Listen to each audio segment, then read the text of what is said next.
la Torah, les mitzvot, c'est l'antidépresseur.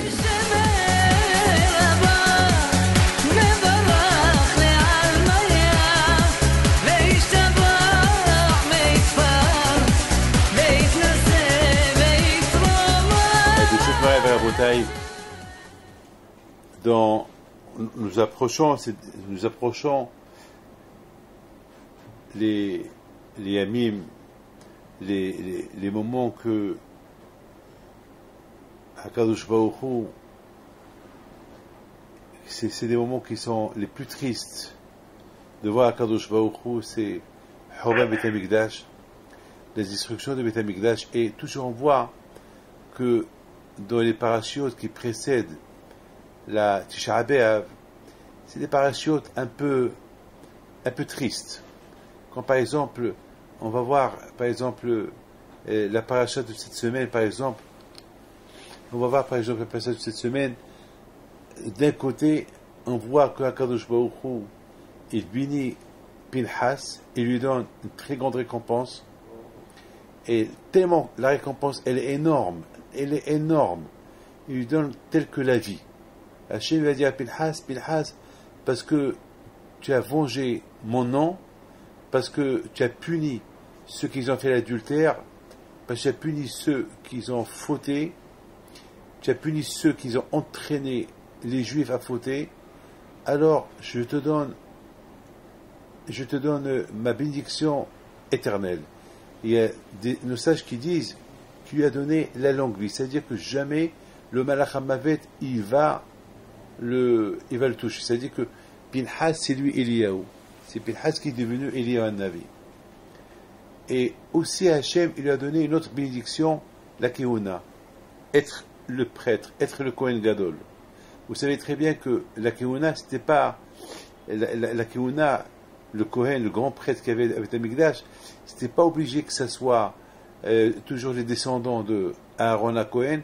Ça pouvait être un Kohen que le peuple va désirer, ils vont décider tel et tel. Non, à partir de là, Hachem il a pris une décision, puisque toi, Pinhas, tu as fait ce grand geste-là tu as vengé mon nom.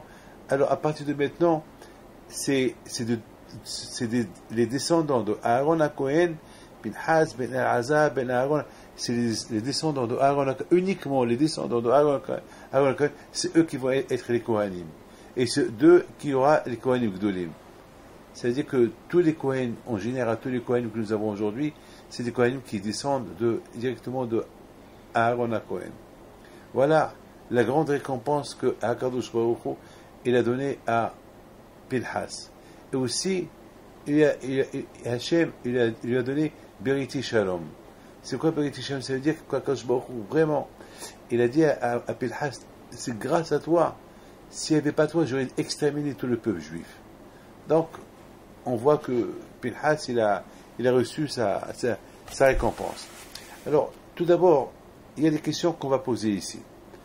La première question qu'on va poser, avant que j'oublie, donc, déjà, lorsqu'on parle de la Kehuna Gedola, le grand prêtre, on sait qu'aujourd'hui, il n'y a pas de Beit HaMikdash. C'est quelque part, d'un côté, c'est-à-dire que cette paracha, elle est un peu triste aussi.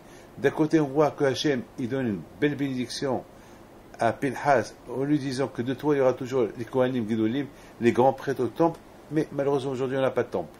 Mais, même qu'on n'a pas de temple, écoutez bien, hein, même qu'on n'a pas de temple, il y a un avis, et représente quelque chose de grand pour nous. Parce qu'il y a un avis qui va venir un jour nous annoncer que Mashiach, il va venir, et que, automatiquement, si Mashiach, il vient, il va construire le temple. Donc, d'un côté, et c'est ça, je pense, c'est ça, Beriti Shalom. Parce que si on remarque un peu, on voit que le mot Shalom, c'est la paix. C'est-à-dire qu'Akadosh Baruch Hu, il donne une alliance de paix éternelle à Pinhas. Mais de l'autre côté, on voit que cette paix éternelle à Pinhas, c'est vrai, il est vivant, il n'est pas mort, mais le Kohen Gadol, il n'y a plus de Kohen Gadol, parce qu'il n'y a pas de temple. Alors la réponse, elle est que, c'est pour ça, le mot Shalom, si on remarque très bien, le mot shalom, il est coupé. Le vav de le shalom, il est coupé. Il est coupé. Pourquoi il est coupé? Ça veut dire que un jour, la keuna, la keuna gedola, ça veut dire, elle va être coupée. Ça veut dire que, mais il y aura une suite. Ça veut dire que d'un côté, il n'y aura plus de Beit HaMikdash, et s'il n'y a plus de Beit HaMikdash, il n'y aura plus de Kohen Gadol, mais il ne faut pas s'inquiéter. Hachem, il va reconstruire Beit HaMikdash, le troisième temple, et le Kohen Gadol, il va réapparaître encore. Donc il y aura toujours Eliyahu Hanavi qui va nous l'annoncer. Donc c'est Eliyahu Hanavi à la Vachon. Donc c'est bracha, c'est une bénédiction que Eliyahu Hanavi il a gagné. Il a gagné, c'est une grande bracha qu'il a gagné. Que même qu'il n'est pas maintenant Kohen Gadol, il n'y a pas de Kohen Gadolim de sa famille, mais c'est en attente. Le Beit HaMikdash, le Shalom, le vav est coupé. C'est vrai, la Kehuna Gedola, elle va être coupée, mais ça va reprendre encore plus tard. Donc ça répond, c'est cette question que tout le monde pose, tous les commentaires, ils posent cette question, pourquoi le vav dans Shalom il est coupé? Maintenant on comprend pourquoi il est coupé, parce qu'à un moment donné la Kehuna elle va s'arrêter, après elle va reprendre. Mais c'est pas ça mon but. J'ai devant moi un livre de Lekartov, qu'il a écrit Rabbi Yosef Pinto à la Shalom. C'est un grand tzaddik de Marrakech. Il s'appelle Drashot Rabbi Yosef Pinto. Ici, vraiment, il pose une belle question. Ici, la question qu'il pose, il dit cette récompense que Hachem il a donnée à Pinhas, elle est énorme. Alors, elle est énorme. C'est vrai que Pinhas, il a vu un couple qui faisait une faute, il est parti, il les a punis, d'accord? À cette période, à ce moment-là, il y avait une épidémie. Presque, l'épidémie, elle a atteint presque 24 000 morts. Et Pinhas, il a vu que personne ne réagit. Qu'est-ce qu'il fait Pinhas? Il dit, c'est pas possible. Ce Zimri-là, ce fou-là de Zimri, qui fait l'adultère, qui prend une Goya devant Moshe Rabbeinu, devant tous les tzadikim, il rentre dans une tente, il fait ce qu'il fait avec elle. C'est pas possible. Il était tellement en colère, il est parti, il les a punis. Alors quand je lui ai donné, alors quand je lui ai dit, puisque tu as fait ce geste-là, alors je te donne récompense. Et puis Yosef Pinto, il pose une belle question.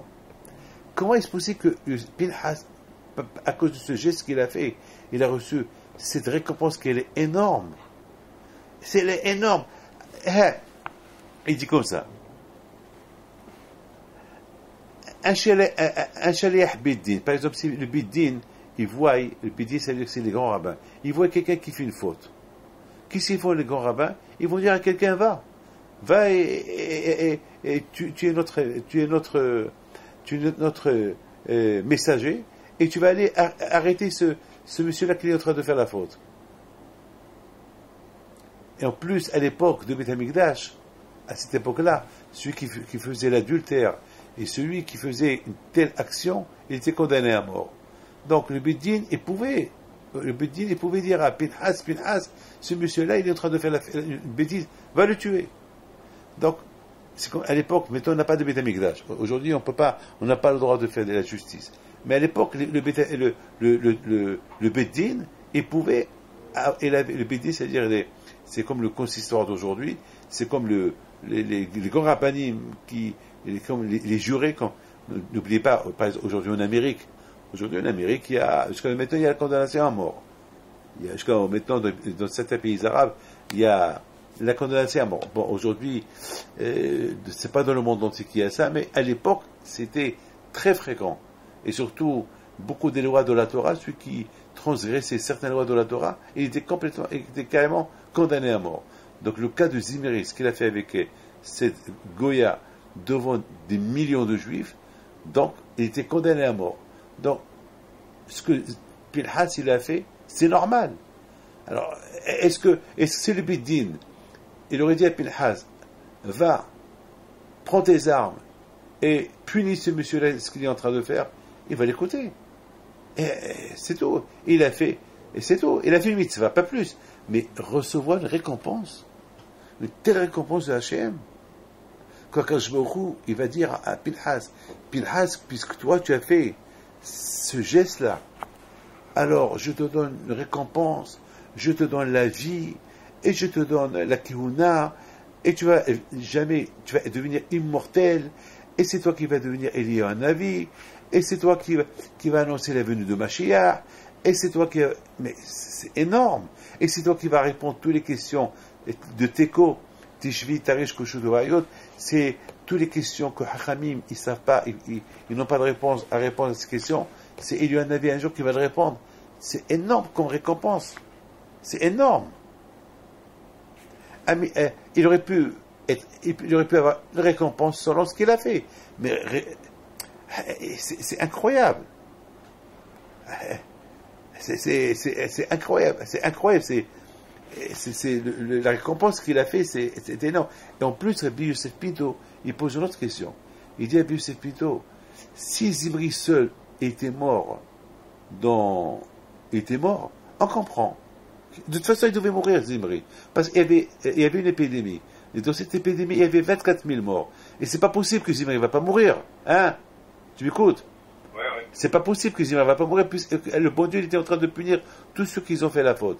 Donc, il y avait déjà 24 000 morts. Donc, Zimri, il va mourir aussi. Donc, il s'est passé que Zimri a été tué par Pinhas. Alors, pourquoi recevoir une telle grande récompense?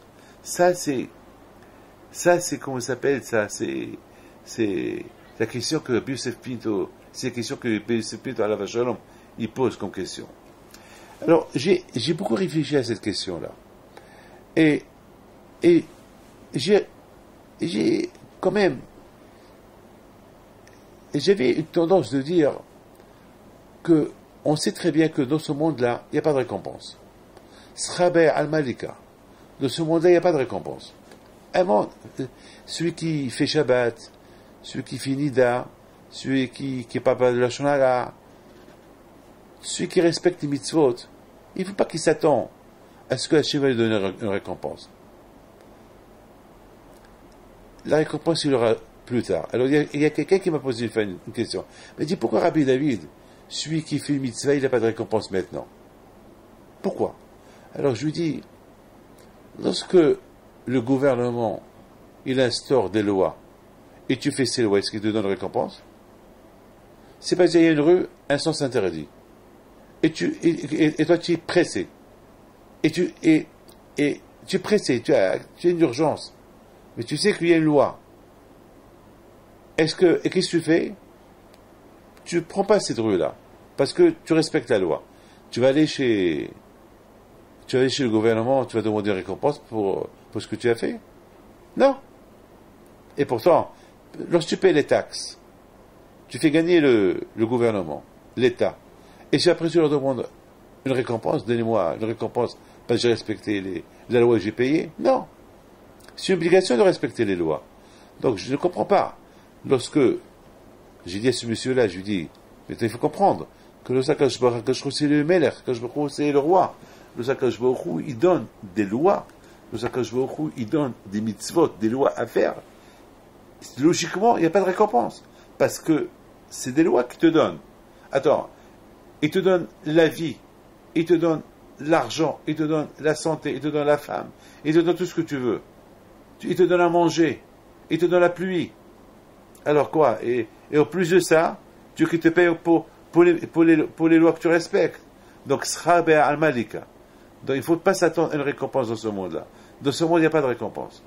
Dans ce monde-là, tu as des mitzvot à faire, tu les fais.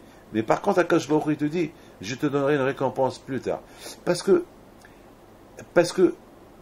le plaisir que l'homme il a en faisant une mitzvah, Akadosh Baruch Hu ne peut pas lui rendre le plaisir de la mitzvah avec un plaisir matériel. Ça ne marche pas parce que la mitzvah elle est spirituelle.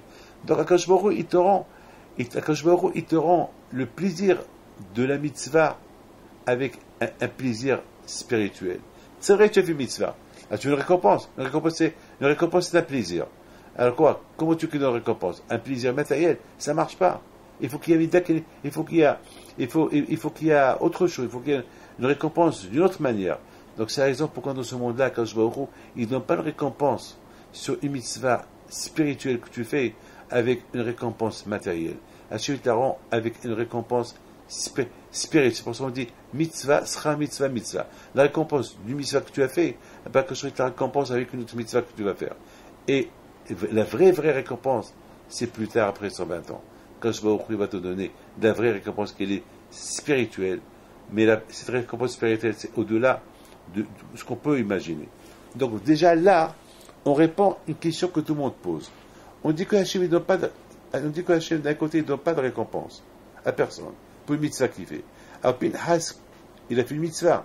C'est cette mitzvah qu'il a fait, quand je lui donne récompense. Il lui donne une vie, la vie. Et qu'est-ce qu'il lui donne? La kihuna. Alors c'est pas la récompense ça. Sur ce, on dit non, c'est pas la récompense. Pourquoi? Parce que Pinchas, c'est un tzaddik. Cette vie-là que Hachem lui a donnée, une vie éternelle, c'est pas pour manger, c'est pas pour dormir, c'est une vie spirituelle. C'est-à-dire que Pinchas, maintenant il va devenir symbolique. C'est le fait qu'il devient Kohen Gadol. Kohen Gadol, c'est pas un plaisir matériel, Kohen Gadol. Être le grand prêtre, c'est un travail spirituel. Donc, quelque part, quand je ne lui ai pas donné une récompense matérielle, quand je lui ai donné une récompense spirituelle. Une récompense très, très, très spirituelle. Ça, une réponse pour la question que Hachem, comment il a pu donner une récompense à Pinchas, alors que nous sommes il n'y a pas de récompense. Mais maintenant, nous avons les deux questions qu'il a posées à Youssef Pinto, à la Vachalon. Comment Akadosh Baruch Hu a donné une telle grande récompense à Pinchas? Mais Pinchas, ce qu'il a fait, c'était normal ce qu'il a fait. C'était comme s'il était un Shalech Bidin. Et en plus, s'il était le seul Zimri qui était mort, on peut dire qu'il a une grande récompense. Mais de toute façon, ce Zimri devait mourir lui aussi. Parce qu'il y avait déjà 24 000 morts. Donc Zimri était en liste d'attente pour mourir. Avec Pinchas, il est venu, il a avancé sa mort. Alors, pour ça, il reçoit une telle récompense. Alors, mes amis, moi, j'ai pensé comme ça. Avant que je vous donne la réponse, il y a cette belle histoire que souvent je raconte de la sœur du Gaon de Vilna. La sœur du Gaon de Vilna, elle s'occupait des pauvres. Et chaque vendredi, elle ramassait l'argent pour les pauvres. Elle a ramassé, elle et sa copine Myriam. Les deux, ils vont partir d'une maison à maison, ramasser de l'argent pour les distribuer aux pauvres. Et c'est passé une fois qu'un vendredi, ils sont arrivés un peu en retard chez un riche, qu'il avait l'habitude de leur donner une somme d'argent chaque mois. Une somme d'argent. Chaque semaine, pardon. Et puis, ils sont arrivés un peu en retard, et de loin, ils voient que le riche, il quittait la maison, prendre le chariot, et aller au travail. Et la sœur du Gaon de Vilna, elle voit le riche qui sort de chez lui, elle dit à sa copine, il faut qu'on se dépêche. Elle pointe avec ses doigts sur lui, le voilà le riche, c'est le riche, il est en train de quitter la maison pour aller chez lui. Dommage, on va rater son don. Viens, on va faire un effort pour arriver chez lui. Et c'est ce qu'ils ont fait. Ils l'ont atteint. Et puis, il leur a dit, bon, vous avez la chance que vous m'avez rattrapé parce que je ne pouvais pas vous attendre. Bon, voilà le don que je vous donne chaque vendredi. Bon, ils ont accepté le don, ils ont dit merci, ils l'ont béni, ils sont partis. Quelque temps plus tard, il s'est passé que la copine, Myriam, cette amie de la sœur du Gaon de Vilna, était malade et devait mourir. Elle avait une grave maladie et devait mourir. La sœur du Gaon de Vilna, elle dit à sa copine, je peux te demander un service. On était copines, toutes les deux. On était inséparables. Toutes les deux, on a fait des mitzvot. Et toi, tu es malade, tu vas partir avant moi. Est-ce que ça ne te dérange pas de venir chez moi dans le rêve et de me dire qu'est-ce qui se passe là-haut? Et où tu es, dans quelle place on t'a placé? Est-ce que tu as vu Abraham? Est-ce que tu as vu Yitzhak? Est-ce que tu as vu les tzadikim, Rabbi Shimon Bar Yochai? Et je t'en prie, dis-moi qu'est-ce qui se passe là-haut. Je t'en prie, ne me lâche pas. Tu es ma copine et fais-moi plaisir. Et lui, d'accord, ma fille. D'accord. Bon, elle est morte. Elle a tenu sa parole. Elle vient chez elle quelque temps plus tard, dans le rêve. Il lui dit, bon, comme promis, voilà, on m'a donné la permission de venir te dire ce qui se passe là-haut. Il faut savoir une chose, que j'ai pas le droit de dévoiler les secrets ici. Les secrets ici, ils restent ici. On n'a pas le droit. Parce que ici, c'est un autre monde que vous ne pouvez pas imaginer. Ici, c'est le monde, ici, c'est le monde de la récompense. Ici, c'est pas de l'autre monde, c'est le monde de la théorie. On va étudier. Mais ici, c'est le monde de la récompense. Dans l'autre monde où vous vivez, c'est la théorie et l'action. Mais dans ce monde-là, c'est le monde de la récompense. Voilà, c'est la récompense. Alors il lui dit, alors raconte-moi, si plus tu ne peux pas me dire des secrets, alors qu'est-ce que tu peux me dire? Il dit, je te dis une seule chose, et de cette chose tu vas comprendre plein de choses. Tu te rappelles le jour que ce fameux vendredi qu'on est parti chez le riche pour lui demander le don, on est arrivé un peu en retard chez lui, et tu l'as vu sortir de chez lui, et tu l'as vu rentrer dans sa calèche, tu te rappelles? Il dit oui. Tu te rappelles que tu as fait un geste avec tes mains, et tu as dit, le voilà, voilà, il sort. Il lui dit oui, je me rappelle. Il dit, ben, tu sais, que pour ce geste-là, parce que moi aussi, j'ai fait un geste avec toi, et lorsque toi tu as fait le geste, moi je dis, ah oui, c'est vrai, et j'ai fait un geste. Eh ben, pour le geste que j'ai fait, on m'a donné plus de récompense, plus que la mitzvah que j'ai fait, que j'ai couru, et j'ai accepté, et j'ai reçu l'argent chez lui, et que j'ai distribué l'argent aux pauvres. A priori, on devait me donner une récompense pour l'action, pour le ma'asé que j'ai fait. Pour l'action est que j'ai couru, j'ai reçu l'argent, et j'ai donné la totalité de l'argent aux pauvres. Ça, c'est la récompense. Mais on a vu que, dans notre monde, on m'a donné plus de récompense sur le geste que j'ai fait. C'est inimaginable. Et puis il lui dit, je ne peux pas te dire plus.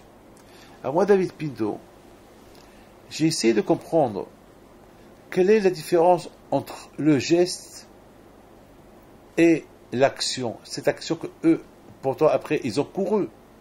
Ils ont reçu l'argent. Ils l'ont distribué. Ils ont fait vivre des gens. Ils ont...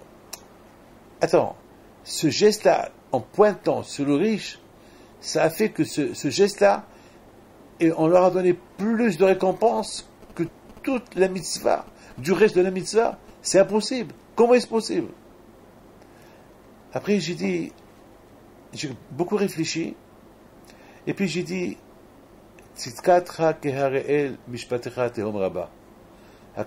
le jugement d'Hachem, personne ne peut le comprendre.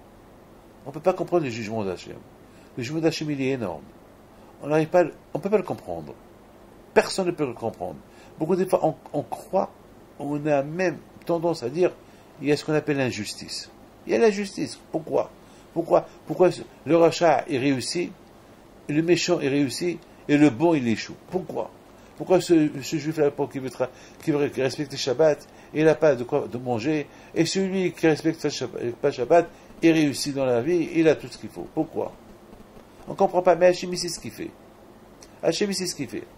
Puis finalement, j'ai pensé, j'ai dit comme ça, j'ai dit, ces deux filles-là, ces deux femmes qui sont parties chez le riche. Je reprends l'histoire. Ces deux femmes qui vont chez le riche pour lui demander un don pour les pauvres. Ils sont arrivés en retard. Et de loin, ils voient le riche qui quitte chez lui. Cette femme-là, ces deux femmes, ils étaient un peu... Ils voient qu'ils vont rater maintenant une somme d'argent qui va leur manquer, cette somme qu'ils vont la donner aux pauvres. Cette somme-là donc, elle a fait un geste. Elle a dit, regarde, ce geste-là qu'elle a fait, c'est ce geste-là, il est sorti de tout son corps. C'est ce qu'on dit, Ramah Hibarim Veshasagidim. Un homme qui fait une mitzvah, il faut qu'il la fasse de tout son corps, avec tout son corps. En bougeant ses mains, en levant ses mains, en pointant avec son doigt sur le riche, c'est tout son corps qu'il a bougé. C'est tout son corps qu'il a bougé. Ça veut dire que dans ce geste qu'elle a fait, c'est ce geste-là, toutes les conséquences de la mitzvah qui s'est faite plus tard, elle vient en conséquence de ce geste-là. S'il n'aurait pas fait ce geste-là, ils vont dire quoi? Eh ben, ils vont dire, bon, on est arrivé en retard, allez, on va partir. Mais ce geste, ah, il va partir. Ce geste, ah, il va partir. Et en faisant ce geste avec mouvement, en levant le doigt vers lui, c'est ça qui les a poussés à faire vite, à courir, à arriver vers lui et lui demander le don. Donc, vous comprenez, on comprend très bien ce qu'on appelle Misérot Nefesh. Tout le sacrifice de ces deux filles-là, qui sont parties demander la charité de chez ce riche-là, tout le sacrifice, il est venu avec ce doigt qu'ils ont pointu, ils ont pointu, le voilà qui... C'est ça qui a fait qu'Akadosh Baruch Hu, Rahamana li Babaï, Akadosh Baruch Hu, il peut te voir se réveiller le matin, tu vas faire la prière, il va voir un autre qui se lève le matin, il va aller faire la prière, et les deux sont arrivés la même heure, et on va voir un, et les deux ils ont bien prié, on va voir un, après 120 ans, qui va recevoir plus de récompenses que l'autre. On va se poser la question, et peut-être on va même les filmer tous les deux, pour voir comment ça s'est passé pour le moment que chacun il s'est réveillé. On va voir séparé, mais Hachem seul il voit qui a fait un peu plus vite que l'autre. Ce un peu plus vite que l'autre qui a fait celui-là pour aller à la synagogue prier, c'est lui qui va recevoir plus de récompenses que n'importe qui. Pourquoi? Parce que plus qu'il a fait, c'est ce plus que l'homme il fait dans la mitzvah, c'est ça qui va faire, c'est ça qui va rendre la récompense plus grande. Prenez l'exemple, par exemple, de Shem et Yafet, les deux frères qui sont venus voir nus. Il s'est saoulé, et puis voilà, il s'est saoulé, il a perdu la raison, et il a enlevé son pantalon. Il y a ceux qui disent c'est son fils qui lui a enlevé le pantalon pour se moquer de lui. Ham. Il y a ceux qui disent ça. Mais à compagnie, voilà. Et vite, Shem, Ham, il y a ceux qui disent c'est Kenaan. Enfin, je ne rentre pas dans les détails. Ben, Ham, pour se moquer un peu plus, il vient chez ses frères, il dit à ses frères, hey, papa il est saoul, il est nu dans la chambre. Et c'est écrit que les deux, ils sont rentrés dans la chambre, ils ont couvert le père, et après, et sans le voir, ils sont rentrés en marchant en arrière par respect au père, pour ne pas voir le père nu. Et nos sages disent que Akadosh Baruch Hu, il a donné une récompense à Hachem, il a donné notre récompense à Yafet. Mais la récompense que Hachem il a donnée à Hachem, elle est plus importante que la récompense qu'il a donnée à Yafet. On se pose la question, pourquoi? Shem et Yafet, les deux, ils ont marché en arrière, les deux, ils ont couvert le père. Donc les deux, ils auraient dû avoir la récompense à égalité. Pourquoi Shem, il a reçu plus que Yafet? Et nos sages disent, parce que Shem, il ametz, yoter. Parce que Shem, il a fait un effort un peu plus. C'est écrit, il a fait un effort un peu plus que son frère Yafet. Vous voyez ici que sur l'effort un peu plus qu'il a fait Shem, c'est ça qui a fait qu'il a reçu une récompense plus importante que Yafet. Vous prenez aussi l'exemple de Ruth. Quelle est la raison que Ruth, elle a réussi à se marier avec Boaz, et en plus est devenue tzadeket, et d'elle il est sorti Mashiach, et Shlomo HaMelech, et le roi David, et toute la descendance de David HaMelech? Pourquoi Ruth? Qu'est-ce qu'elle est? C'était une convertie. Pourquoi Ruth a reçu tout ça? Et nos sages disent, Mishum Shit Amtsa, parce qu'elle a fait un effort supplémentaire pour se convertir. Parce qu'au départ, elle a voulu la dissuader, Naomi. Elle dit, c'est pas la peine de venir avec moi, allez rester avec ton père c'est un roi, qu'est-ce que tu veux faire avec moi, c'est pas la peine. Et on a vu que Ruth, elle a fait un effort, elle a dit non, vas-y, Ametz, elle a dit non, je t'en prie, à cause de cet effort qu'elle a fait, quand je lui ai donné récompense, parce qu'elle a fait, imaginez-vous, elle aurait pu la décourager, Naomi, comme sa sœur Orpa, et s'est découragée, elle est partie. Mais Ruth, il ne s'est pas découragé. Pourtant, il aurait pu se décourager. Parce qu'il ne s'est pas découragé. Il a réussi. Mais venons maintenant le cas à nous de Pinhas. Zimri, il fait une mauvaise chose avec une femme. Il vient avec cette femme qui n'est pas juive. C'est une prostituée. Il l'attrape par ses cheveux, par sa mèche de ses cheveux. Et il vient devant tout le monde. Il vient chez, comment il s'appelle, chez Moshe Rabbeinu. Il dit, cette femme-là, elle est quoi? Il dit, c'est une Midianite. Elle n'est pas juive. Et toi, tu es un tzaddik, Zimri. Tu es un grand tzaddik, tu es un chef. Il dit, mais elle me plaît. Je vais aller avec elle. Alors, bien sûr, on a dû lui dire, mais tu n'as pas le droit de se pécher. Il leur a dit, hé, et toi, Moshe, tu es marié avec une Midianite, elle s'appelle Tzipora. Et cette Tzipora-là, c'était une Goya. Et qui t'a permise? Lorsque tu t'es marié avec elle. Moshe Rabbeinu a commencé à pleurer. Personne ne pouvait lui répondre. Zimri, il s'en va, il prend la femme, il rentre dans une tente. Il faut avec elle. C'est décourageant. Pinhas, c'est écrit dans la Torah, et tout le monde était là-bas en train de pleurer. C'était décourageant. C'était vraiment décourageant. C'est-à-dire que tu vois Moshe Rabbeinu qui pleure, tu vois tout le monde qui pleure, et personne ne bouge. C'est vraiment de quoi se décourager. Chacun qui voit l'autre, et chacun il abaisse les yeux. C'est écrit dans la Torah, Vayakom mitoch ha'eda. Pinhas, il s'est levé. Il voit tout le monde qui pleure. Mais, Vaikach romah biyado. Il prend la lance dans ses mains. La seule chose qu'il voyait devant lui, il ne voyait pas le danger. Parce que, n'oubliez pas, il y avait des milliers et des milliers de gardes-corps qui étaient autour de la tente où il y avait Zimra en train de faire le péché avec cette femme-là. C'est-à-dire, a priori, Pinhas, il va vers la mort. Mais Pinhas, il ne voit pas la mort. Devant ses yeux,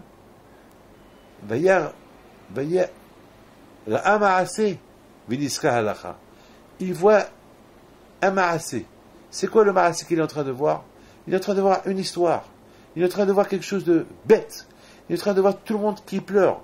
Il est en train de voir que tout le monde est découragé. Il s'est rappelé d'une halakha.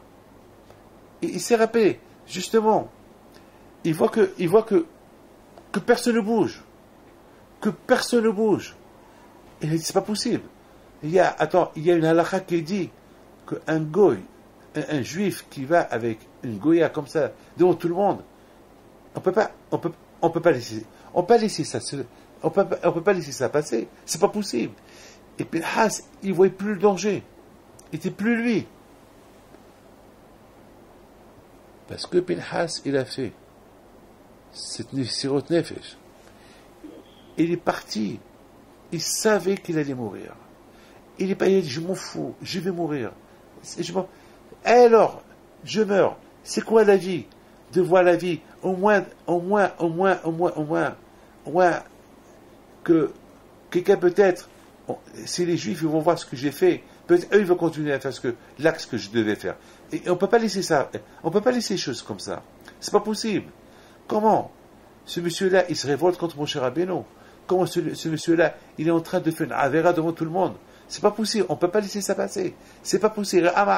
Il a vu cette action, il a vu ce qui se passe, il a vu le Hilul Hashem, il a vu que, en plus, il voit des morts.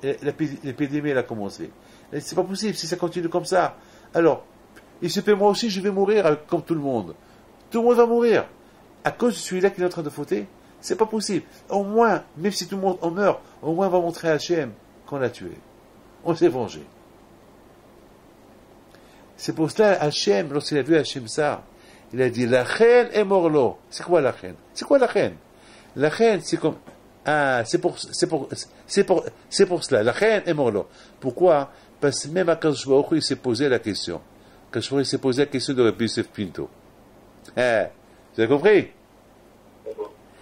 Même à Kadosh Baruch Hu, il s'est posé quoi? La récompense que je vais donner à Pinhas, elle va être grande. Est-ce que ça mérite cette récompense? Attends, c'est comme s'il est chez les Ahbidin. Et celui qui va celui qui est Shaliach Bidin, c'est pas le Bidin, il dit à quelqu'un, hé, toi, va, tue celui-là qui est en train de fauter, ils vont le faire. Écoutez, aujourd'hui, entre vous et moi, aujourd'hui, il y a ce qu'on appelle l'espionnage, le contre-espionnage. Il y a, vous savez, malheureusement, il y a FBI, CIA, il y a chaque gouvernement, ils ont des gens à eux, lorsqu'ils voient que l'État est en danger, et quelqu'un met l'État en danger, ben, ils envoient quelqu'un pour l'abattre. Donc, vous comprenez, spirituellement, lorsqu'on avait le Beit HaMikdash, aujourd'hui, on n'a pas le droit de faire ça. Mais lorsqu'on avait le Beit HaMikdash, à l'époque, lorsque quelqu'un il faisait une faute, tous les Juifs ils étaient en danger. Donc, c'est pour ça que le Beit Din, il avait la force d'envoyer quelqu'un pour punir quelqu'un qui fait une faute. Donc, mais quand même, donc le Beit Din, ils auraient pu dire à Pinchas, va, ce Zimri-là, ce qu'il est en train de faire, il faut le punir.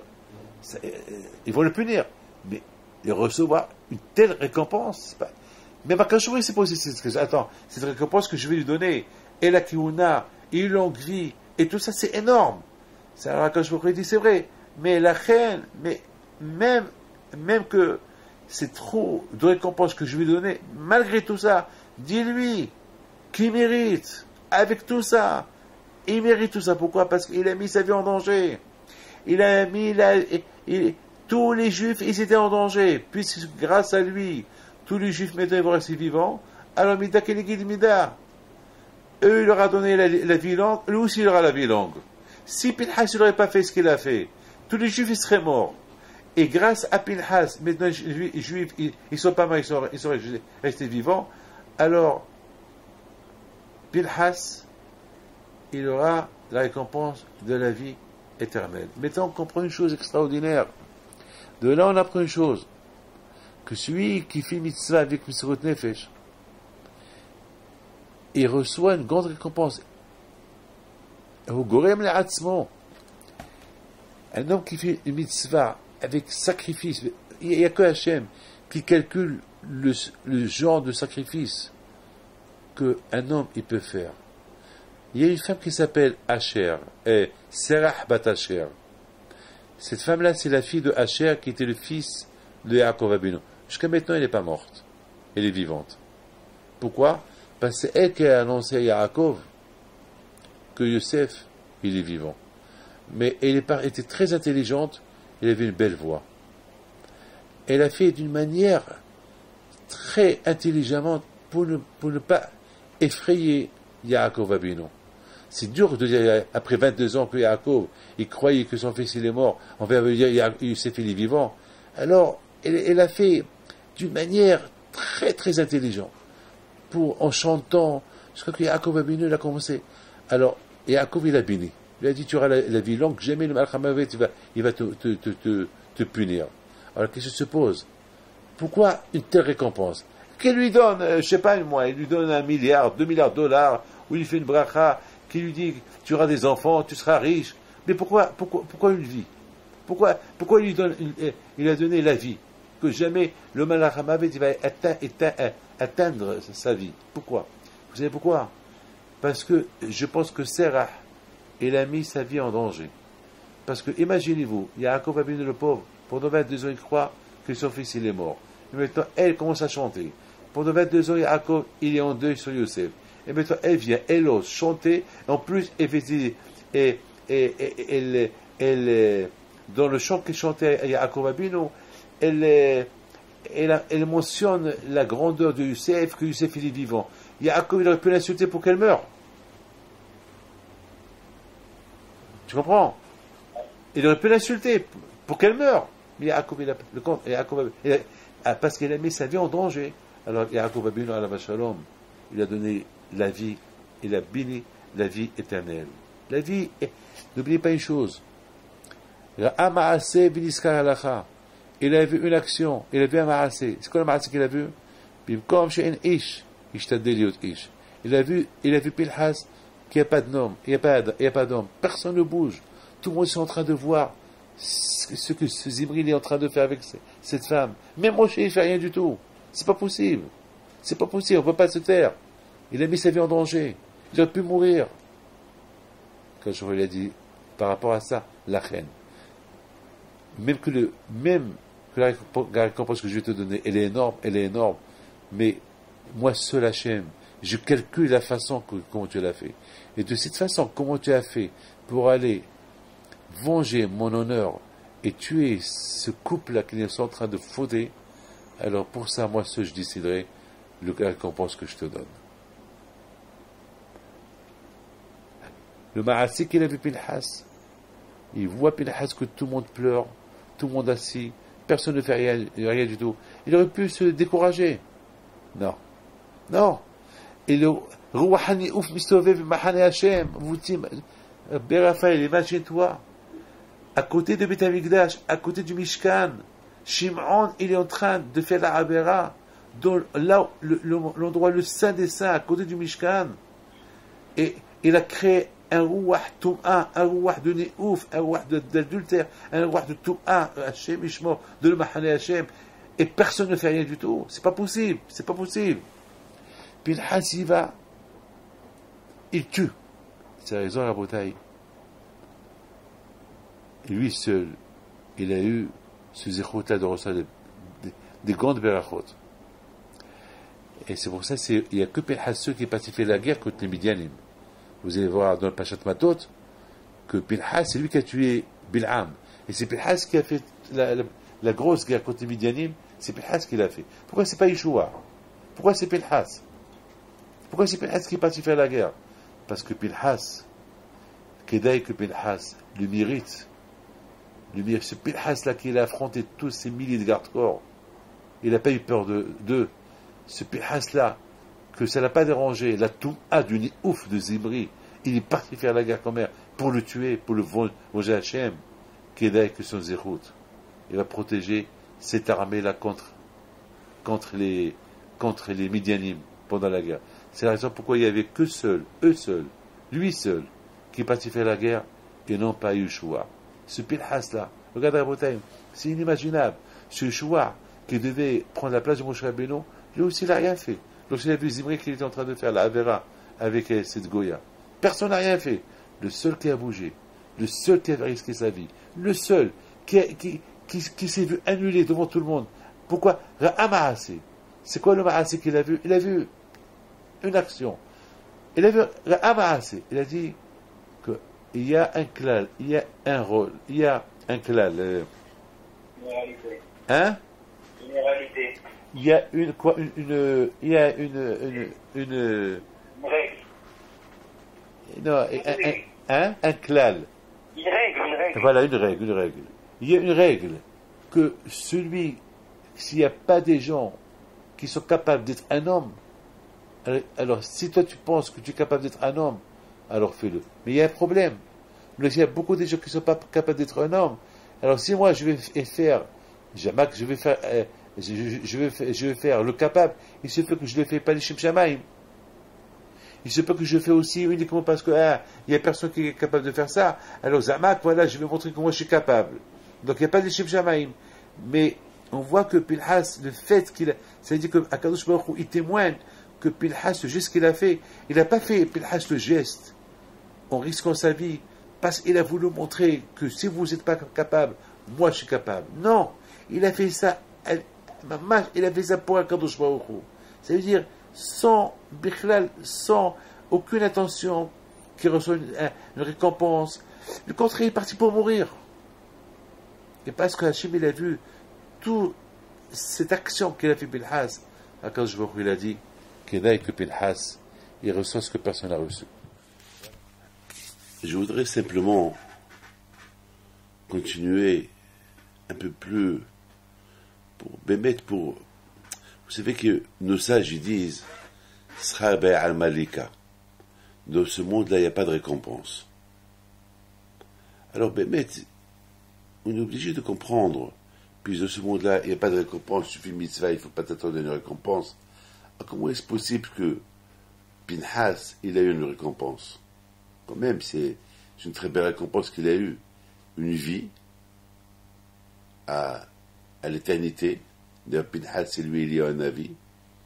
Chaque jour que vous avez une Brit Mila, c'est Eliyahu Navi qui est là-bas. Et s'il y a un avis, c'est lui Pinhas, c'est la bénédiction qu'il a reçue. Et de l'autre côté, que à partir d'aujourd'hui, le mérite d'être Cohen, c'est le grand prêtre quand même, c'est une grande récompense. C'est à partir de l'acte qu'il a fait Pinhas, Hachem lui a dit à partir de maintenant, la Kihuna, être Cohen, ça vient de vous. Parce qu'avant, c'était n'importe quelle famille qui devait être Cohen. Et à partir de maintenant, c'est la famille de Aaron à Cohen, c'est eux les Kohanim. Donc, c'est quand même, c'est de grandes récompenses qu'il a reçues, Pinhas. Alors que, de toutes les façons, pourquoi? Parce qu'il a tué Zimri.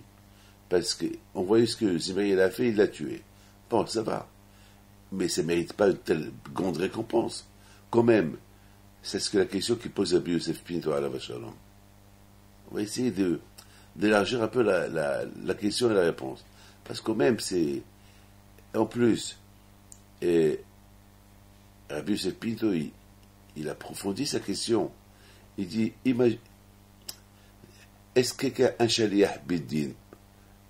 Si le biddin, il envoie un shaliah, il envoie quelqu'un pour faire, punir quelqu'un.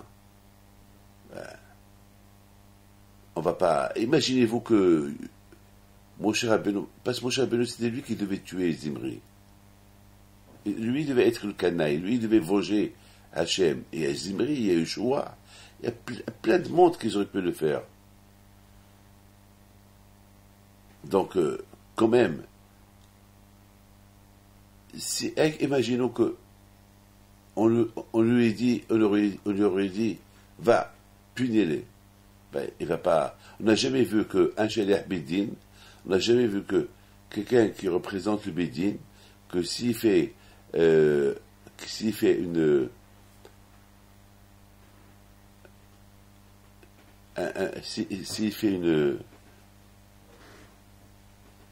travail que le Bédin lui dit de faire, qu'il soit récompensé d'une telle manière. Moi, j'ai ajouté une autre chose. Moi, j'ai dit que ce Zimri-là, de toute façon, il devait mourir. Pourquoi? Puisqu'il y a eu 24 000 morts qui ont fait la faute, donc Zimri aussi va mourir dans l'épidémie. Donc, ce que Pinhas, il a tué, il a tué, mais de toute façon, même s'il n'aurait pas tué, il serait mort. Donc, alors, pourquoi lui donner une telle récompense? Mais Rabbi Yosef Pinto ajoute une autre question. Il dit, attends, si Zimri seul, il aurait été puni, on comprend. Mais là, il y a eu déjà beaucoup de morts. Puisqu'il y a eu beaucoup de morts, donc peut-être ça rejoint ma question. Puisqu'il y a eu beaucoup de morts, peut-être parmi les morts qu'il va avoir encore, il y aura Zimri. Donc pourquoi lui tuer? Donc pourquoi? Parce que Pinhas, il a tué, il a eu ses récompenses. Quelle est la raison? Enfin, cet acte qu'il a fait Zimri c'était scandale. C'est vraiment un scandale. Pourquoi? Parce que, pour plusieurs raisons. Ici il a montré combien il était rachat. Tout d'abord, les gens déjà, ils ont fauté avec des femmes étrangères, des femmes qui ne sont pas juives, des femmes qui faisaient la prostitution. Quand même, pour un peuple, après 40 ans que le peuple juif était dans le désert, le pauvre Moshe Rabbeinu, 40 ans d'investissement sur eux. Imaginez-vous, un rabbin qui s'investit pendant 40 ans pour élever des élèves, et ces élèves, après, ils grandissent tordus. En plus, il n'y avait pas de mauvaise tentation dans le désert. 40 ans dans le désert. 40 ans qu'ils étaient dans la Torah. Et après, ils tombent aussi bas, aller avec des femmes. Ils sont tous mariés. Tous, ils sont mariés. En plus, ils vont avec des femmes, des prostituées, de la façon, comment ils ont piégé ces femmes-là. Ils ont dit aux Juifs, on va vous vendre talit katan, le tissu pour faire talit katan. C'est comme ça qu'ils ont piégé. Et à la fin, ils ont commencé à les enlacer, à les embrasser. Et à la fin, les Juifs, les pauvres, ils étaient naïfs, ils sont tombés dans ce piège-là, devant des petites filles qui sont belles, des Moavites, et ils sont tombés dans le piège. Et puis, ces petites goyotes-là, ils leur ont dit, bon, on faute, mais à une condition, parce que les hommes, c'est tellement chaud, ils ont perdu la tête, donc ils leur ont donné à boire du vin qui n'est pas cachère, ils leur ont fait manger du manger qui n'est pas cachère, et à la fin, ils leur ont même donné la Avodah Zara pour l'embrasser, et à la fin, ils ont fauté avec. Mais c'est grave. Comment on pouvait arriver à tout cela? Bon, c'est vrai, il y a eu la tentation était grave, mais quand même. Maintenant qu'ils voient qu'il y a l'épidémie, HB s'est énervé. Parce que ça s'est passé dans le camping juif. HB s'est énervé. Il y a eu l'épidémie qui a commencé. Il y a des morts qui ont commencé à mourir à gauche et à droite. Alors, Zimri, au lieu que Zimri, il commence à crier, il faut arrêter ces péchés, ce que vous êtes en train de faire. Qu'est-ce qu'il fait Zimri?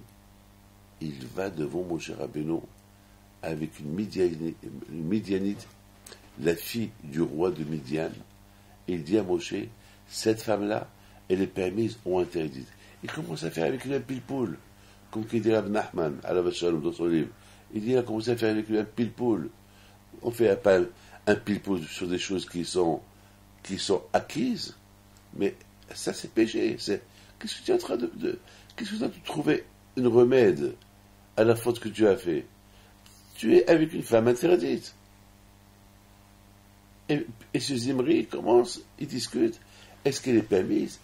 Et si elle n'est pas permise, toi Moshe, ta femme, et les deux Midian, qui t'a permise? C'est des bidons, c'est des bêtises tout ça. Et il faut commencer à discuter. Et à la fin, Moshe Rabbeinu ne savait plus quoi répondre. On ne peut pas répondre à un fou. Il y avait une révolution. C'est écrit dans la Torah, tout le monde a commencé à pleurer. C'était catastrophique. Et à la fin, il est parti faire avec elle la faute. Là, mes amis, Moshe, je comprends Moshe le pauvre. Moshe s'est vu inutile. Moshe s'est vu après un travail de 40 ans, voilà où on arrive. Voilà quel résultat.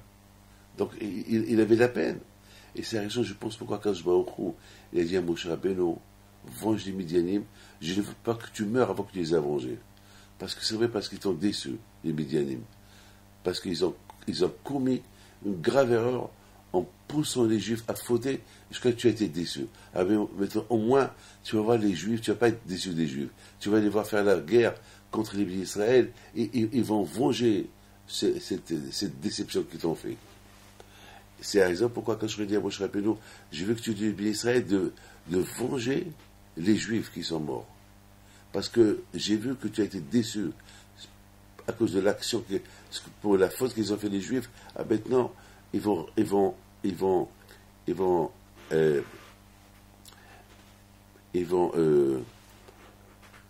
réparer cette déception qu'ils t'ont fait. Comment réparer cette déception qu'ils t'ont fait? En allant faire la guerre aux Midianim et tuer toutes les femmes avec qui ils ont fauté. Pour te dire que, voilà, ils ont fait teshuva. Et c'est vrai. Lorsque les Juifs sont passés faire la guerre contre les Midianim, et ils ont vu les fautes avec qui ils ont fauté, ils les ont tués. Et pourtant, ces filles-là, ils ont dit aux Juifs, non, ils sont faits encore plus belles qu'avant, mais on ne va pas nous faire fauter deux fois.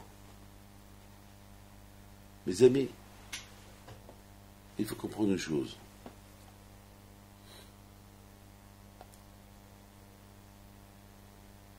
L'acte qu'il a fait Zimri, écoutez bien, il a risqué sa vie spirituelle et sa vie physique. On a posé la question, pourquoi elle était récompensée d'une grande récompense? Ça va, c'est vrai, ça mérite une récompense, mais pas une telle grande récompense. La vie et la Keuna. Pourquoi? Moi, je pense qu'il mérite. Et c'est ce que Hachem, il dit. Bidin hu shitol sra. C'est vrai. Pourquoi la récompense elle est grande? Mais il a raison de recevoir une grande récompense. Bidin hu shikabel sra. Il a raison. Même que dans ce monde, il n'y a pas de récompense. Et la récompense qu'il va recevoir, elle est énorme pour quelque chose qu'il a fait. Alors, ce qu'il a fait, ça devait se faire tout seul. Il a tué Zimri, de toute façon, Zimri devait mourir. Et parce qu'il l'a tué, elle a reçu une grande récompense. C'est vrai. Parce qu'il a risqué sa vie physique. Parce que personne ne s'est levé pour le tuer, à ce Zimri-là. Et or, il n'avait même pas la permission de personne de se lever et le tuer. Il a fait ça de son propre initiative. Et en plus, Zimri, il était gardé par des dizaines de milliers de garde-corps qui étaient autour de la tente. Donc, quelque part, Bilhas, il a risqué sa vie. Il est parti tout seul avec une lance. Et il ne faut pas oublier que Zimri à l'intérieur, c'était un homme très fort. Et autour de la tente, il y avait des milliers d'hommes. Ils auraient pu le tuer. Alors Hachem dit, par rapport, tu as risqué ta vie physique, alors je te donne longue vie. Mida keneged mida. Deuxième chose, il a risqué sa vie spirituelle. Parce que n'oubliez pas que le fait que personne n'a répondu a tué Zimri, alors que tout le monde devait se lever et tuer Zimri. Vous vous rendez compte, à côté du Mishkan, il apporte une femme, une Goya. Ça mérite la mort.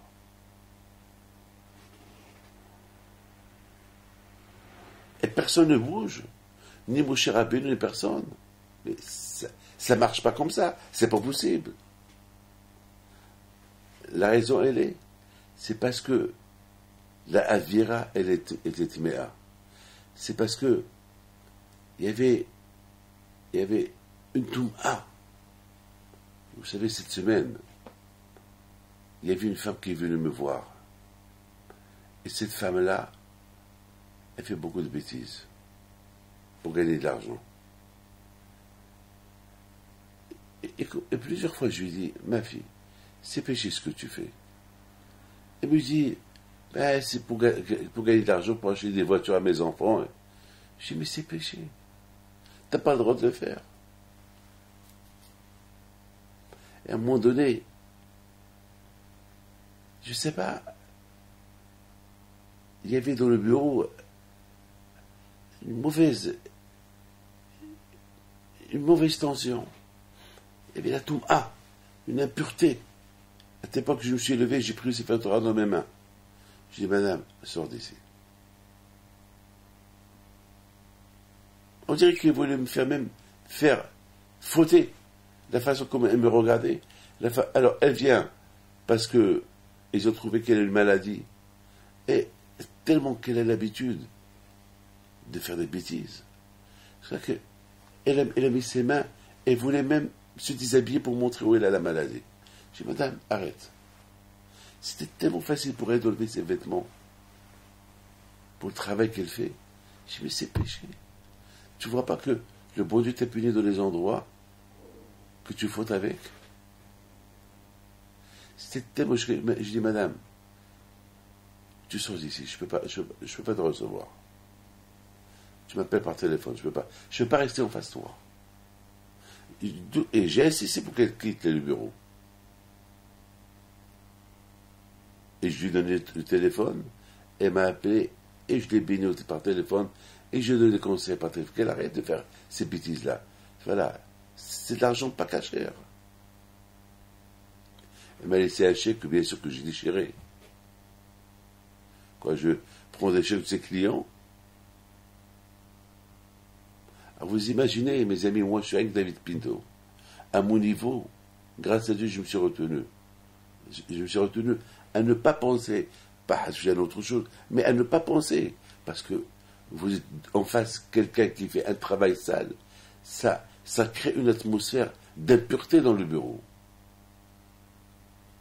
Alors vous imaginez, il y avait des milliers et des milliers de prostituées, Moavim, de le camping d'Israël. Vous imaginez dans quelle ambiance, quel état ils étaient tout le monde, à tel point que même Moshe n'a pas pu répondre à ces arguments de Zimri, qui lui dit, ben, cette femme-là et les PME, ils ont interdite. Il y avait Eliezer aussi, qui avait le même cas, parce que lui aussi était marié avec la fille de Yitro. Donc si Eliezer, il va parler, donc il va lui dire, Zimri, et toi aussi, ta femme, c'est une médianite. Mais ils se sont convertis, ils sont satraniotes. Non, mais lui ne voulait pas que c'est aucun argument. Lui, il est venu pour faire une guerre contre Moshe, pour déformer la Torah. Donc, Pinhas, lorsqu'il s'est levé, il a couru derrière ces deux gens-là, à leur tente. Il aurait pu tomber au niveau spirituel, parce que lorsqu'il va rentrer dans la chambre, il va voir un homme et une femme nus, en train de faire la faute. Le fait de voir, il va avoir des mauvaises idées. Et s'il y a des mauvaises idées, il va perdre le sens pourquoi il est rentré. Et peut-être que Zimri il va le tuer. Et il se peut que les autres aussi vont le tuer. Donc, on voit que Pinhas, il a risqué même sa vie spirituelle. Il peut tomber dans le piège de la Toum'a. Mais il n'est pas tombé. Pourquoi? Parce que Pinhas, il est rentré uniquement pour venger Hachem. C'est la raison pourquoi Kadosh Baruch Hu lui dit, Pinhas, à partir de maintenant, tu auras la Keuna. Et la Keuna, c'est spirituel. C'est un travail spirituel, le travail que le Kohanim, ils font dans le temple, dans le Beth Amikdash, et le travail qu'ils faisaient à Kippour pour faire pardonner les fautes des Juifs. Donc voilà, Mida Kelegid Mida. C'est pour ça Hachem dit à Moshe, dis à Pinhas, Bidinu Shilton Sral. C'est normal qu'il y ait une récompense physique, une vie longue, une récompense spirituelle, la vie et avoir la Keuna, par rapport à l'acte qu'il a fait. De là, vous voyez que lorsqu'un homme il fait une mitzvah, Kadosh Baruch Hu, il lui donne récompense. C'est vrai, la récompense de ce monde-là, il n'y a pas de récompense. Il ne faut pas s'attendre à une récompense. Mais là, Hachem, il n'a pas donné une récompense matérielle à Pinhas par rapport à l'acte qu'il a fait. Non, il lui a donné une récompense spirituelle. Une récompense spirituelle, il lui donne. On dit, Sra mitzvah, mitzvah. Lorsqu'un homme fait une mitzvah, alors Hachem lui donne une autre récompense, laquelle il lui donne la possibilité de faire une autre mitzvah. C'est extraordinaire. Sra mitzvah, mitzvah. Donc maintenant, vous comprenez pourquoi Pinhas, il a reçu une grande récompense. Parce qu'il a risqué sa vie. Parce que s'il y avait quelqu'un qui a bougé avec lui, d'accord, on aurait pu dire, ouais, il y avait beaucoup de gens qui ont voulu l'acte qu'il a fait Pinhas. Mais là, il n'y avait que lui. Et ça veut dire que Pinhas, il n'y avait pas Pinhas. Hachem, il aurait pu tuer tous les Juifs, parce que tous les Juifs, ils étaient dans le coup. Ils étaient pris dans le coup. Parce qu'ils avaient Zimri comme un homme symbolique qui est parti faire la guerre contre Moshe Rabbeinu. Il a commencé à faire des bêtises. Donc ça aurait pu entraîner tout le monde à la faute. Et ça aurait pu être très grave. Et c'est la raison pourquoi Pinhas, non seulement qui est parti, il a arrêté l'hémorragie, mais il a prié, il va pas l'aide. C'est écrit dans le Télim que Pinhas, il a prié, une fois qu'il a tué Zimri, il a prié pour que Hachem arrête l'épidémie. C'est-à-dire que même lorsqu'il a tué Zimri, l'épidémie continuait. Il a fallu qu'il prie. Hachem, celui qui a causé la faute, c'est lui. C'est lui le symbole. C'est lui qui a entraîné tout le monde. Alors, lui, il a été puni, ça y est. C'est pour ça que la Torah dit, Vaïdaber Hachem au Moshe, les morts. Hachem, il a dit à Moshe à dire. Alors tout le monde pose des questions. Le mot les morts, il est en plus. À dire à qui? À dire à qui? Puisque c'est écrit plus tard, est mort El Pinhas. C'est écrit. C'est écrit, tu dis à. Pardon une seconde.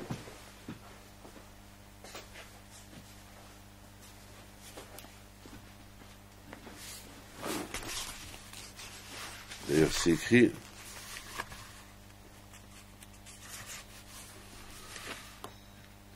Medaber Hashem El Moshe les morts.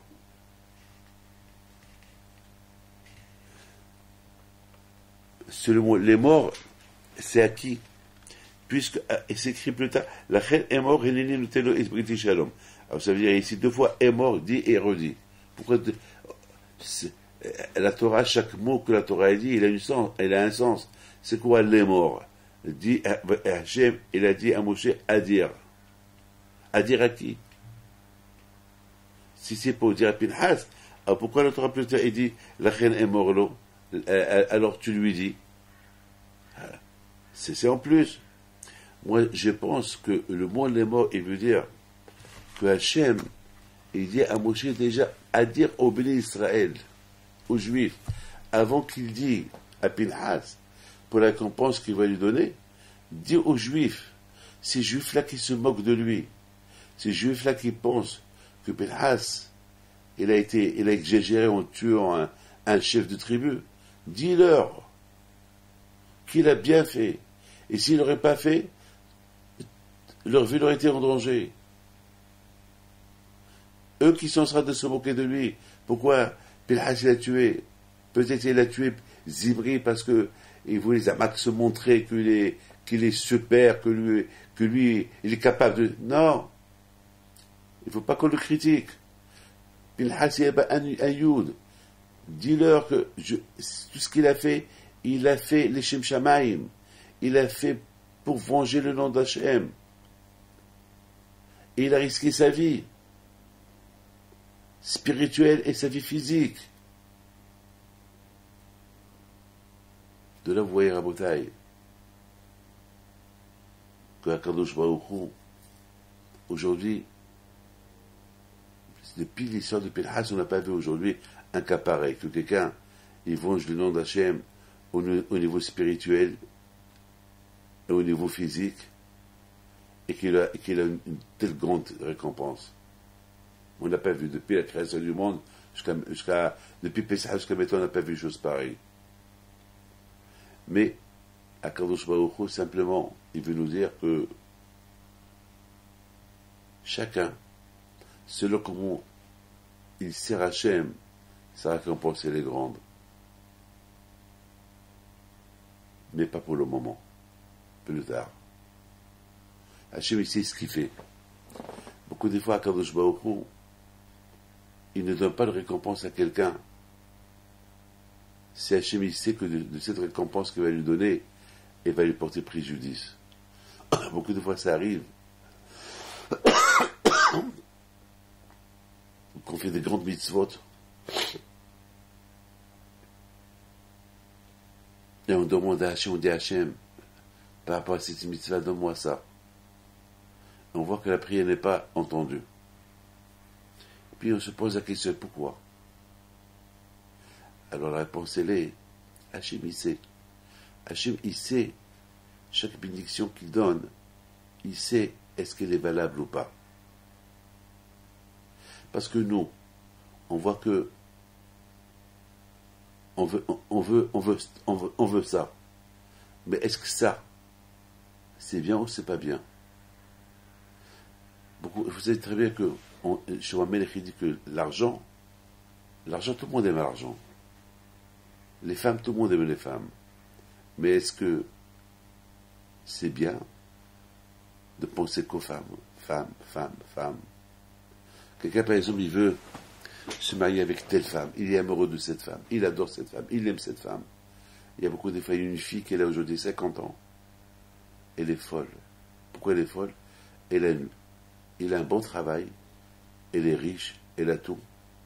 Mais elle est amoureuse d'un homme qu'elle a connu il y a 30 ans. Elle l'attend. Entre-temps, ce monsieur-là, il est marié. Il a des enfants. Et elle, très intelligente, eh ben, elle rêve que ce monsieur-là, un jour, il va la marier. Alors je lui dis, mais madame, s'il t'aime, il t'aurait marié. Elle a dit, j'étais chez tous les rabbins pour qu'on me fasse une bracha, pour que je me marie avec lui. Je lui dis, mais il n'est pas pour toi. Elle me dit, pourquoi il n'est pas pour moi? Je dis, parce qu'elle est avec elle. Il est avec sa femme. Il a des enfants. Et il a marié déjà des enfants. Elle me dit, mais je sais qu'il m'aime. Je lui dis, mais s'il t'aime, pourquoi il t'a pas marié? Pourquoi il n'a pas divorcé sa femme, se marier? Elle me dit, comment fait le bras? Je lui dis, madame, mais si tu me braques, il va bien pour toi. Si tu me braques, il ne va pas être accepté chez le bon Dieu. Si tu me braques, il est mauvaise, et pour lui et pour toi. Elle ne veut pas comprendre. Pourquoi des fois on demande des choses qu'ils ne sont pas bien pour nous? Par exemple, l'argent. Hachem, il sait pourquoi des fois il nous évite de gagner de l'argent. Parce qu'Hachem, il sait que l'argent n'est pas bien pour nous. C'est vrai, l'argent, elle est super. Elle est super, l'argent. Mais d'accord, mais si tu fais des choses de bien avec, c'est bien. Mais c'est que tu les brûles, tu les dépenses, tu les brûles. C'est pas bien. D'autres, l'époque, ils n'ont même pas de quoi manger. Beaucoup des fois, on ne sait pas comment prier. Donc Hachem, il fait le tri. Par exemple, je prie à Hachem, je veux gagner au loto. Qu'est-ce qu'il fait Hachem? D'accord, tu veux gagner au loto. Alors, je vais te faire gagner le loto, mais je vais te donner l'argent du loto petit à petit. Parce qu'Hachem, il voit que dans les générations à venir, je vais avoir des petits-enfants, des petits-enfants qui vont être pauvres. Qu'est-ce qu'il fait à Kadosh Baruch Hu? Il prend cet argent que je devais gagner aujourd'hui et il distribue à mes petits-enfants pendant des centaines d'années. Et voilà comment il me les paye. Pas si ils auraient donné tout de suite à moi, je les aurais brûlés. Il y a des calculs d'Hachem que nous ne comprend pas. Que nous ne comprend pas. Regardez Rabotai. Pinhas. Il s'arrête, il prie. Il voit qu'une fois qu'il a tué Zimri, l'épidémie, elle continue. C'est écrit dans les livres que les gardes-corps, ils ont voulu le tuer.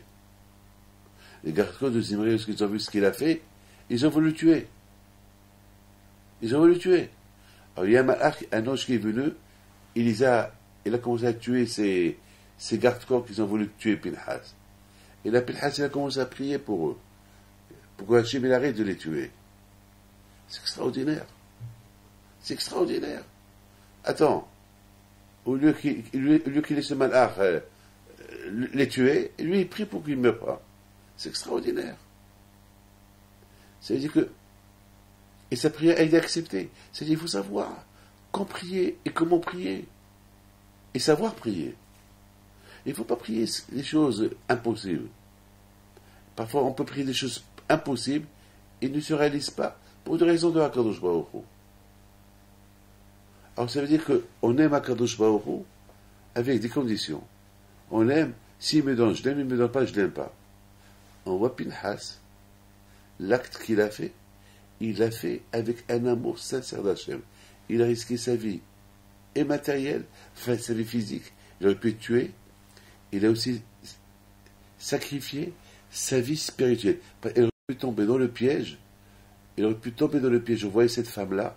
Et peut-être il aurait fait, elle lui aussi, l'acte avec elle. Nos sages, ils disent ça. Nos sages, ils disent que les Juifs, ils ont dit, et peut-être qu'il a fait avec elle, dans l'attente. Et regardez, jusqu'à que Hachem, il a démontré le contraire, qu'il n'a rien fait avec elle. Pour vous dire, parce que le tzara des femmes prises, des prostituées qu'il y avait à ce moment-là était énorme, que tout le monde sont tombés beaucoup de gens sont tombés, et ceux qui n'ont pas voulu tomber dans le piège, ils étaient tous réunis autour de Moshe Rabbeinu. C'est incroyable, c'était grave, la gravité de la jetée, c'était tellement grave. Les grands sont tombés dans le piège du tzara, parce que c'était un tzara de femme qui a été provoqué par Bilam. C'était énorme, c'était catastrophique. Pinhas,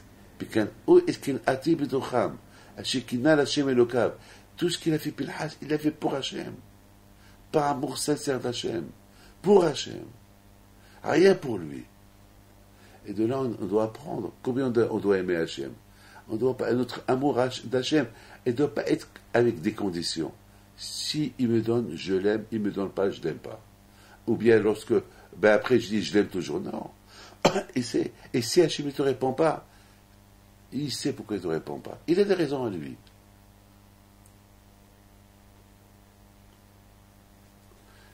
Que le bon Dieu vous protège et Bisrut Rabbi Hippito soit avec vous, et que Hachem fasse qu'on aime Hachem de tout notre cœur. Shabbat Shalom, et à bientôt. Au revoir.